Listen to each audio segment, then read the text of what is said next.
തേങ്ങാപ്പാല് ഒന്നാം പാലും രണ്ടാം പാലും അങ്ങനെയല്ല എടുത്തിരിക്കുന്നത്, മൊത്തം കൂടെ തേങ്ങാപ്പാല് 2 ഗ്ലാസ് ആണ് എടുത്തിരിക്കുന്നത്.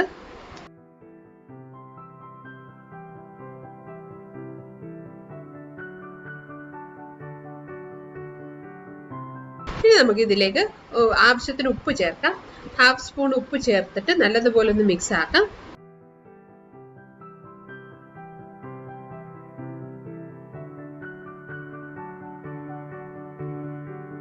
നന്നായിട്ട് തിളച്ച ശേഷം നമുക്ക് ഫ്ലെയിം ലോയിലോട്ട് മാറ്റാം.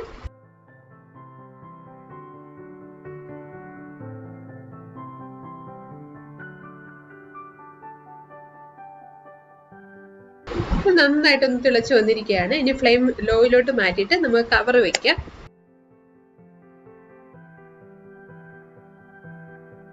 അടച്ചു വെച്ചിട്ട് ഏകദേശം ഒരു 5 മിനിറ്റ് ആകുമ്പോഴേക്കും തുറന്നിട്ട്